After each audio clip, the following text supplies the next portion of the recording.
Hello friends, कैसे हैं आप लोग। आशा करता हूं कि आप अच्छे होंगे और आपकी पढ़ाई अच्छे ढंग से चल रही होंगी। चलिए हम आज प्रश्नावली 3.2 की बात करते हैं।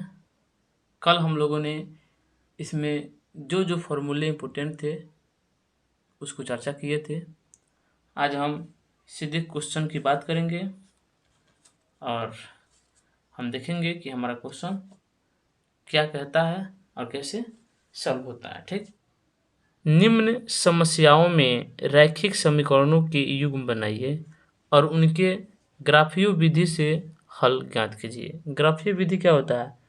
इसके पहले हमने 3.1 में ग्राफीय विधि के बारे में और बीजगणितीय विधि के बारे में बहुत ही डिटेल से चर्चा किए हैं। ठीक। आज हम उन्हीं मेथड को फिर दोहराने जा रहे हैं। कक्षा 10th के 10 विद्यार्थियों ने, यानी क्लास 10 जो है उनमें 10 विद्यार्थियों की बात कहता है कि 10 विद्यार्थियों ने एक गणित की पहेली प्रतियोगिता में भाग लिया। ठीक। यदि लड़कियों की संख्या लड़कों की संख्या से 4 अधिक हो तो प्रतियोगिता में भाग लिए लड़कों और लड़कियों की संख्या ज्ञात कीजिए। ठीक। तो सबसे पहले हमें ना तो लड़कियों की संख्या मालूम है और ना ही लड़कों की संख्या मालूम है। तो सबसे पहले हमें मानना पड़ेगा, मानना कि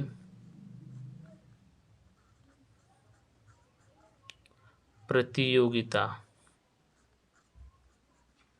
एकदम आराम आराम से हम आपको बता रहे हैं, में भाग लिए लड़कियों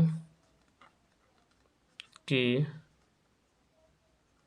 संख्या कितनी है? x है। कितनी है? x है। ठीक। उसी प्रकार क्या मानेंगे, प्रतियोगिता में भाग लिए लड़कों की संख्या मान लेते हैं, लड़कों की संख्या कितनी है? y है। कि 10 विद्यार्थियों ने, यानी विद्यार्थियों की संख्या कितनी है? 10 है। हमने क्या माना है? लड़कियों की संख्या कितनी है? x है और लड़कों की संख्या कितनी है? y है। यानी कहने का मतलब है, यहाँ लिखेंगे प्रश्न के पहले शर्त से। क्या लिखेंगे? प्रश्न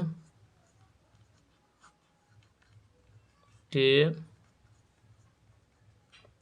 पहले शर्त से। पहला शर्त क्या होगा कि 10 विद्यार्थी है और हमने क्या माना है कि लड़कियों की संख्या x है और लड़कियों की संख्या y है। यानी कहने का मतलब क्या है, x प्लस y दोनों मिलकर कितनी है? 10 है। फर्स्ट समीकरण हो गया। ठीक। अब लिखेंगे प्रश्न के दूसरे शर्त से। प्रश्न के दूसरे शर्त से। प्रश्न के दूसरे शर्त से क्या लिखेंगे? यदि लड़कियों की संख्या लड़कों की संख्या से 4 अधिक है, यानी लड़कियों की संख्या क्या है? x है, तो यहाँ x लिख देंगे, यहाँ पहले y लिख देंगे। ठीक। अब देखिए कह रहा है कि लड़कों की संख्या से 4 अधिक है, लड़कों की संख्या y है, इससे 4 अधिक है लड़कियों की संख्या। तो सबसे पहले जब ये 4 अधिक है तो इसको बराबर करने के लिए 4 अधिक इसको करना पड़ेगा। y क्या है? बराबर के इधर है, अगर बराबर के इधर लाएंगे तो क्या हो जाएगा? माइनस में हो जाएगा, क्योंकि उधर क्या है? प्लस में है, और इक्वल टू में क्या हो जाएगा? 4 हो जाएगा। ठीक। समीकरण 2 प्राप्त हो गया। तो इसका बीजगणितीय रूप क्या हो गया? इसका बीज गणितीय रूप क्या हो जाएगा? x plus y equal to 10 और x minus y equal to 4 यानी 4। ठीक, अब हमें क्या करना है, देखिए यहाँ पे ग्राफीय विधि से हल करना है। तो सबसे पहले क्या करेंगे, हम इसे ग्राफीय विधि से हल करने का प्रयास करेंगे। तो यहाँ लिखेंगे ग्राफीय विधि।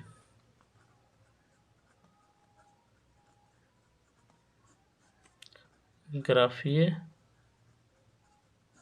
विधि, ठीक, या ग्राफीय रूप कहेंगे इसको।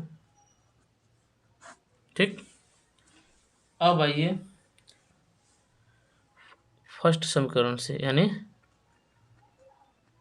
समीकरण 1 से। समीकरण 1 क्या है, x plus y equal to 10 है। ठीक, तो x इक्वल टू क्या लिखेंगे, बोलिए, इधर आकर यह माइनस में हो जाएगा। ठीक, अब क्या करेंगे, y का मान पुट करेंगे तो हमें x का मान प्राप्त होगा। इसके लिए हमें यहाँ एक सारणी की आवश्यकता होगी। हमने एक सारणी बना लिया। ठीक, यहाँ हो गया x, यहाँ हो गया y। अब यहाँ देखिए, चूंकि y इज इक्वल टू क्या लेंगे, 5 लेने पर,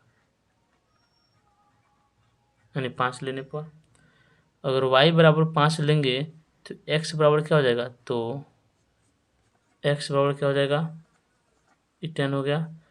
और y की जब क्या करेंगे, 5 रख देंगे, यानी 5 प्राप्त हो गया। ठीक, x बराबर 5 लिए तो y बराबर क्या प्राप्त हुआ, 5 प्राप्त हुआ। ठीक, फिर y इक्वल टू क्या लेंगे, 4 लेकर देखते हैं।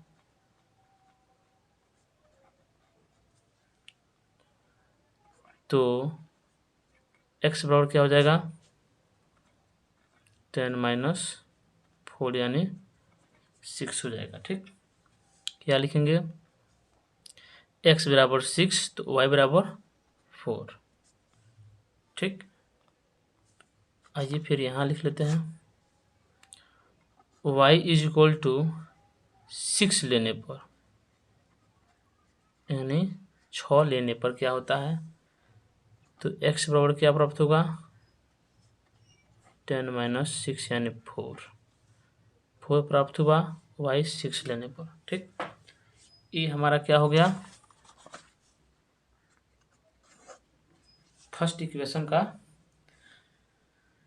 सारणी बन गया। ठीक, सेकंड इक्वेशन की बात करनी है तो लिखेंगे समीकरण सेकंड से।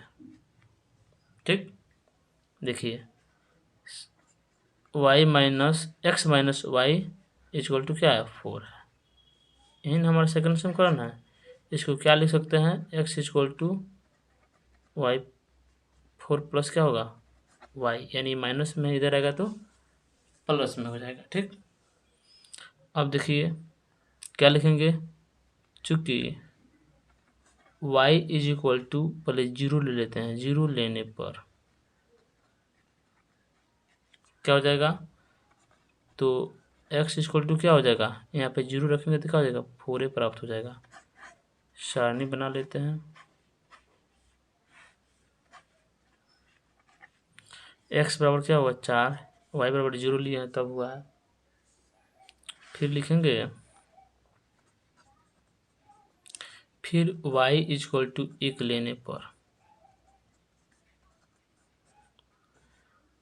y इक्वल टू जब 1 लेंगे तो x इक्वल टू क्या हो जाएगा, यहाँ पे 1 रखेंगे तो क्या हो जाएगा, 4 1 5 हो जाएगा, यानी x बराबर क्या हो गया 5, y बराबर 1।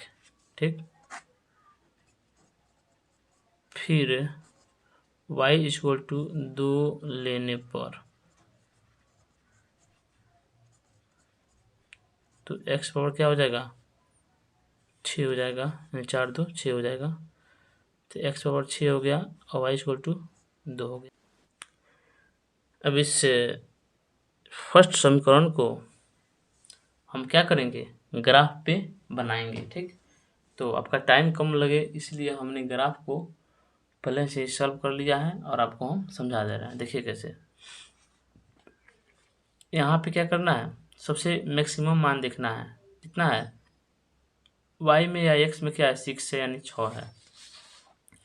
समीकरण सेकंड में भी क्या है, मैक्सिमम 6 है, यानी हम 6 तक भी ग्राफ बना सकते हैं। इसमें हमें कोई दिक्कत नहीं होगी क्योंकि हम 6 के अंडर में सभी मानों को रखा है और हम आसानी से इसे पुट कर सकते हैं। ठीक, हमने ग्राफ बना लिया, x है और ये क्या है x डैश है। ठीक, ये क्या है y है और ऊपर क्या है y डैश है। ठीक, तो सबसे पहले हम समीकरण 1 को सॉल्व करेंगे। तो समीकरण 1 में देखते हैं कि क्या है। यहाँ देखिए x equal to 5, y equal to 5। अब देखिए x में 5 है और y में भी क्या है 5 है। x में 5 को लेकर चलेंगे। ठीक, और जहाँ भी y में 5 दिखेगा वहाँ रुक जाएंगे। यहाँ 5 दिखा कि नहीं, यहाँ पे रुक जाएंगे, यानी हमारा पॉइंट क्या प्राप्त हो गया, ई वाला प्राप्त हो गया। तो इसको लिख दिए 5 और 5। ठीक, फिर देखिए यहाँ पे x 6 है, y क्या है 4 है। x 6 है, चलते जाएंगे, जहाँ y 4 मिलेगा वहीं रुक जाएंगे। देखिए y 4 मिलेगा कि नहीं, इन दोनों का मिलन यहाँ पे हो गया। तो x equal to 6, y equal to 4, point हमारा ये बन गया। ठीक, फिर देखिए x 4 y 6, x 4 है, चलते जाएंगे, जहाँ y 6 रहेगा वहाँ रुक जाएंगे, y 6 है, यहाँ पे रुक गए, यानी x 4 और y 6। ठीक, अब हमारा तीनों पॉइंट मिल गया और तीनों पॉइंट को स्केल से हमने मिला दिया, x plus y equal to 10। यही तो हमारा फर्स्ट समीकरण था। इसी को क्या इंगित कर रहा है, तो हमने इसको लिख दिया। ठीक, x equal to 4, x equal to 4, y 0 है तो y 0 है। ठीक, तो हमें पॉइंट क्या प्राप्त हुआ, हमारा पॉइंट ये प्राप्त हुआ, यानी x 4 y 0। ठीक, अब देखिए दूसरा x 5 y 1, x 5 हो गया और y क्या हो गया 1 हो गया, हमारा पॉइंट ये प्राप्त हुआ। x 6 y 2, x 6 हो गया y 2 हो गया। ठीक, तो हमने जो पॉइंट मिला उस पॉइंट को हमने मेंशन कर दिया, यानी लिख दिया। ठीक, अब तीनों पॉइंट को क्या किया, स्केल से हमने मिला दिया। ठीक, और ये जो पॉइंट है किस समीकरण का पॉइंट है, तो x देखिए यहाँ पे x minus y equal to 4, यानी समीकरण सेकंड का पॉइंट है। अब हमारा जो समीकरण था उसको हमने ग्राफ रूप से सॉल्व कर दिया। क्वेश्चन में बोल रहा है कि लड़कों और लड़कियों की संख्या भी ज्ञात करना है। ठीक, यहाँ हमारा जो फर्स्ट इक्वेशन था ये वाला, इस सेकंड इक्वेशन ये वाला था। ठीक, तो देखिए ये दोनों कहाँ कटिश कर रहे हैं, यानी कट यहाँ कर रहे हैं। y का मान 3 पे है और x का मान क्या है 7 पे है। पॉइंट का निर्देशांक क्या हो जाएगा 7 और 3, यानी x इक्वल टू 7 और y इक्वल टू 3। तो y 3 हुआ, तो y का मान क्या था, लड़का का था, तो y 3 और x क्या था 7, x 7। ठीक, तो हम यहाँ से भी यानी इस ग्राफ से भी हम क्या कर सकते हैं, फाइंड आउट कर सकते हैं कि लड़कों की संख्या कितनी थी और लड़कियों की संख्या कितनी थी। यहाँ हम डायरेक्ट लिख सकते हैं कि लड़कियों की संख्या कितनी हो जाएगी x इक्वल टू 7 और लड़कों की संख्या y इक्वल टू 3 हो जाएगी, और ये हमारा आंसर हो जाएगा। ठीक, यहाँ पे। ठीक, तो चलिए आज के लिए इतना ही, फिर कल मिलते हैं क्वेश्चन नंबर 2 के साथ। तब तक जय हिंद।